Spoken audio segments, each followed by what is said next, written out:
sur la beauté ou encore la laideur. Quand on dit le gars laid, l'interprétation varie d'une personne à une autre en tout cas. Bon, pas plus de commentaires. Bonjour Monsieur Emmanuel Shangon. Hello, good morning. Good morning. And, I miss you during yes, 1 month. me too. So how was your month? Fabulous month. Okay. Qu'est-ce que j'ai fait de spécial en votre absence quand je n'étais pas à l'antenne? Eh bien, j'ai rendu visite à beaucoup de personnes. C'est le temps également pour moi de... to catch up with your friends and relatives. De voir certaines personnes que je n'ai pas toujours l'occasion de voir et aussi de travailler en backstage sur certains sujets.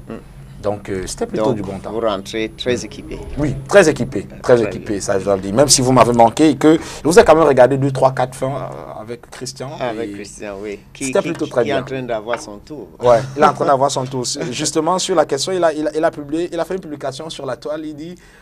en congé seulement quelques jours et déjà la nuit veut ma mort. Donc, quand vous êtes au boulot, vous dites non, il faut que je me repose, il faut que je me repose. Et quand on vous donne finalement 1 mois de congé, après 3 jours, on se dit waouh, qu'est-ce qu'on va faire? Qu'est-ce qu'on va faire? Non, il y a toujours quelque chose. Ouais, il va trouver un programme. Surtout que la récupération, c'est quelque chose d'important. Ouais. Il faut véritablement se reposer. Mais vous n'allez pas vous reposer ce matin puisqu'on va partager votre expertise. Surtout que mon travail fait partie de mes plaisirs, donc on n'en a pas besoin. Vous avez l'impression d'être en permanence en congé, même si vous êtes en train de travailler, parce que c'est un plaisir pour vous. En quelque sorte, oui. Ça, c'est une grâce, je dis souvent. Avoir sa passion comme boulot, on a l'impression de ne pas travailler. Absolument. Et surtout des gens aimables, très agréables autour de vous, qui en même temps sont vos clients et vos amis, vos élèves, tout ça. Voilà. On peut dire qu'on est béni. Good. On est béni. yes. Alors, on revient sur, au niveau de... Bon, on ne va pas revenir sur Minx avec le gars là, je ne sais pas pourquoi, sur quoi il se base. Quelqu'un peut se baser pour dire qu'une autre personne est d'une laideur, mais bon... Ce n'est pas un vocabulaire dans notre industrie. Voilà. On parle de beauté parce qu'il suffit... C'est juste l'angle d'appréciation qui diffère. Oui, bon, je comprends pas ce que ça veut dire. C'est une autre façon de dire vilain. Quelqu'un de vilain. Ok, il s'agit de son comportement. C'est pas une appréciation morphologique, physique. Ça rentre un peu dans tout ça. Dans tout ça. Bon, morphologie, physique, comportement et autres. Ok, bon, d'accord. On aura le temps de comprendre sa théorie. Ouais. Il n'aime pas trop ça. Je sais, je vous taquine. Alors, on revient sur le visage parce que c'est une des... Sinon, c'est la partie même identique. Lorsque vous pensez à quelqu'un, ce que vous vous rappelez, c'est forcément son visage d'abord. Oui. Donc, du coup, c'est une des parties que beaucoup de personnes passent beaucoup de temps à prendre soin. Une des premières parties même, quand on parle de soin et sur le visage, on a la chevelure. Oui, donc le cadre du visage qui a son mot à dire, il est particulier. Il est la couronne qui est au sommet de la tête, donc il a quelque chose de très particulier en ce qui concerne comment il est fait et comment on le dispose. Hier, j'ai parlé de la coupe, j'ai dit la définition de la coupe, c'est une disposition en longueur variante des cheveux autour des différentes courbes de la tête. Alors, quand on dispose, et puis on le fait, cette variation de longueur grâce aux tondeuses, ciseaux et rasoirs. Voilà, quand on le fait, et je pense qu'il y a une réflexion qui accompagne cela. Et il s'agit des coupes de cheveux. Ça sera un autre sujet. On va parler parce que je sais qu'il y a beaucoup de réflexions autour de tout et pas mal sont fausses. Et nous avons toujours utilisé cette émission comme voie de clarification pour connaître ce que la science a découvert, ce que la santé veut bien et ce que l'homme en général peut utiliser pour valoriser sa personne. Le soin de la chevelure à travers le shampoing. En commençant par le shampoing est très important. Je disais que l'un des services les plus fréquents dans l'industrie de la beauté, dans le soin des cheveux, c'est le shampoing. L'un des produits les plus banalisés, c'est le shampoing. Le shampoing, c'est un détergent comme produit chimique. Et sincèrement parlant, je pense qu'il n'y a pas beaucoup d'informations qui accompagnent le choix de shampoing, l'utilisation de shampoing.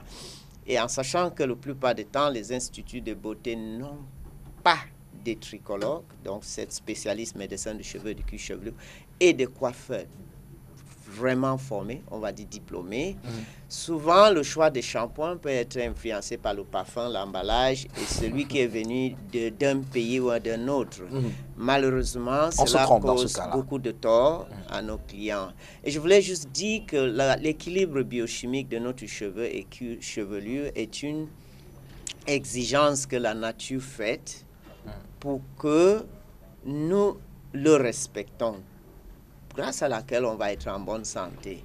Le cuir chevelu nous présente beaucoup de problèmes. La plupart du temps, ce sont des démangeaisons, des prurites qui peuvent être tellement irritantes, énervantes et déstabilisantes. Ce sont des pellicules qui présentent un aspect un peu disgracieux, pas du tout esthétique lorsqu'on en a autour de nos épaules. Et bien sûr, le fait que plus tard, cette culture peut être inflammée avec des éruptions, donc vraiment un problème dermatologique. La plupart du temps, nous n'en avons pas de problème de pellicule. C'est-à-dire, en temps normal, un Africain ne devrait pas avoir les pellicules. Qu'est-ce qui cause donc cela? Donc, les pellicules, c'est une voie naturelle lorsqu'il se passe. Donc, c'est-à-dire la desquamation du cuir chevelu, c'est quelque chose de très normal, physiologique. Une moyenne de dire que notre cuir chevelu est en bonne santé, c'est-à-dire c'est un tissu épithélial stratifié et le stratum le plus élevé, donc le plus superficiel qui est la couche qu'on est, doit s'exfolier pour révéler une cuir chevelu nouveau et plus saine, hydratante et protectrice. Et cette exfoliation devait se passer de façon inaperçue, il ne doit pas avoir une publicité autour.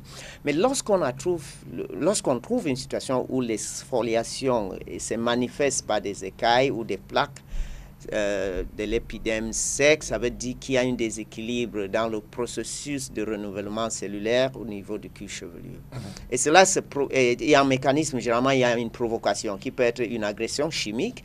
Généralement, les shampoings sont en premier lieu, suivis par des produits chimiques comme le défrisant, la coloration, et aussi une infection qui peuvent être la conséquence d'un déséquilibre au niveau de ce qu'on appelle le film hydrolipidique. C'est la nature qui donne. Il y a une composition de la sueur, le sébum et les protéines des cellules mortes qui constituent un film de protection acide qui est un climat très agréable pour décourager l'épanouissement des microbes ou des bactéries pathogéniques au niveau du cuir chevelu. Alors, lorsque la nature nous donne la santé, on ne peut pas se lever et le détruire. Se débarrasser. Oui, il le détruit. C'est une protection naturelle. Donc, on détruit parce qu'il y a un usage abusif ou bien usage par ignorance des produits qui ne sont pas indiqués, pas du tout adaptés. Donc, en temps normal, un shampoing dans le milieu esthétique cosmétique est un produit qu'on doit prescrire. Alors, moi, j'ai envie de vous poser une question. Oui. Comment fait-on? Quel shampoing choisir pour quel type de chevelure? Voilà, c'est très facile. Ton coiffeur doit vous choisir le shampoing, comme le médecin choisit les médicaments et le pharmacien vend. Aujourd'hui, les parfumeurs sont devenus les prescripteurs, mais il s'agit de qu'est-ce qui va mieux, qu'est-ce qui est moins cher, qu'est-ce qui vient d'arriver, et ainsi de suite. Mais ce n'est pas comme ça qu'on traite le corps humain. Des fois, on peut dire que si l'alimentation n'est pas de bonne qualité, mieux n'est pas manger. Parce que si vous mangez, vous tombez malade, l'argent que vous n'avez pas pour acheter la bonne nourriture, vous allez le trouver pour acheter les médicaments. Donc, je voulais dire qu'on ne peut pas prendre cette chose de la façon la plus banale. Le maximum de tort qui se passe dans notre industrie, c'est surtout parce que l'information n'est pas au bon endroit et les personnes ne se réfèrent pas aux personnes compétentes. Donc, le shampoing, c'est un produit qui doit être prescrit. Et surtout parce qu'il y en a plusieurs différents types de shampoings. Il y a des shampoings pour laver les cheveux pour son entretien. Mais il y a des shampoings qu'on appelle normalisants, neutralisants, stabilisants, qui sont des shampoings qui interviennent pour arrêter un processus chimique. Souvent parce que tous ces produits moussent et donnent une certaine qualité lavante, on les utilise à tort et à travers. Et on devait se le situer. Et je voulais conseiller à tout le monde que la plupart du temps, ceux qui sont les plus agressifs, ce sont ces shampoings qu'on appelle antipelliculaires, en sachant que d'office, nous avons une cuir chevelu en général, les Africaines, qui ont une activité sébacée assez bonne et un climat, quand je vois dans notre zone, qui n'est pas du tout agressif comme l'hiver des Européennes et des Nord-Américaines. Nous pensons que les problèmes des pellicules, tels qu'un problème statué, n'est pas notre problème.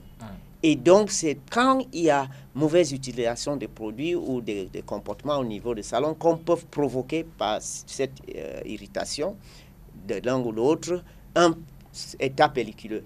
Donc, il faut rétablir la situation et la peau, en se régénérant, va stabiliser naturellement. Le client peut être ignorant, Oui. mais quant aux spécialistes, comment est-ce que cela s'explique? Il n'est pas permissible. C'est ça, nous disons que les choix de vos partenaires décidera votre parcours sur la terre. C'est-à-dire, il s'agit de dans quelle école tu as fréquenté, dans quel hôpital tu te soignes, et dans quel restaurant tu manges, quel livre tu lis, où vas tu te coiffer. Ces choix sont faits par des personnes. Et ils doivent être conséquents. Tu dois savoir quel choix tu as fait. Et je suis en train de dire ici que le concept de soins tel que nous le débattons ici, je suis Emmanuel Changon, je suis Viva Coiffure, mais va très loin au-delà de ça. Nous disons qu'il y a des écoles, et il y en a plusieurs écoles de formation dans la ville de Douala, Yaoundé, et il y a beaucoup de coiffeurs professionnels. Quand vous créez un institut, même si vous avez certaines personnes des compétences moyennes, mais au moins comme superviseur de ton institut, un coiffeur compétent professionnel, parce que cette personne va aider à mettre les règles. Et si vous êtes propriétaire d'institut et vous êtes juste femme ou homme d'affaires, vous n'êtes pas qualifié comme... Embaucher quelqu'un compétent pour gérer ton institut et faire un effort d'écouter cette personne parce que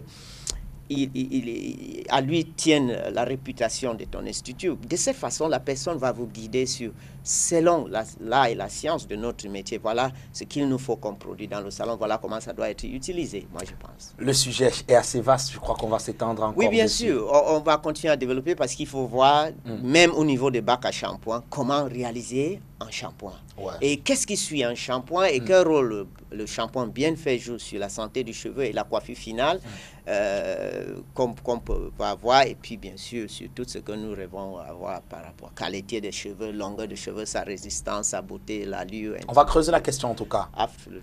Donc pour ceux qui voudraient déjà profiter de votre expertise, ils peuvent vous retrouver. Oui, bien sûr, nous travaillons à Viva Coiffure, la Croissanterie Bonapriso, nous sommes à Enyo Bonamoussadi, et bien sûr, pour les centres de formation, nous sommes à rue Benabé, 545 rue Benabé, face la meublerie, et bien sûr, Carrefour Express, Cité des Palmiers. Et bien sûr, je prends en consultation les dimanches à la Cité des Palmiers, à partir de 14 h, je reçois vraiment pour la consultation, l'analyse et les conseils, bien sûr. D'accord. Merci, excellente journée à vous. Absolutely, thank you. C'est un plaisir de vous avoir ici. Absolutely, new decor here, not so? Bon, petite émission pour vous, debout. Bon, écoute, le coiffeur travaille debout toute la journée. D'accord, d'accord, je comprends. Oui, excellente journée à vous. Vous. Revenez-nous avec deux nouvelles, j'allais dire de nouvelles astuces et surtout une expertise encore plus poussée sur la question parce que il y a des coiffeuses et des coiffeurs qui sont scotchés à nous regarder quand vous passez. Oui, et je les encourage davantage. D'accord, excellente journée. On reçoit dans un instant Darlene Fedjo avec elle on va parler des astuces maison, oui, cuisine et autres, ou encore des astuces sur la dentition. Elle a toujours des astuces en tout cas, que ce soit sur la dentition, sur autre chose. Darlene, elle a ce flair-là, elle a toujours ces petits trucs-là que nous les hommes, on n'a très souvent pas, comme les hommes, oui. Bon, c'est une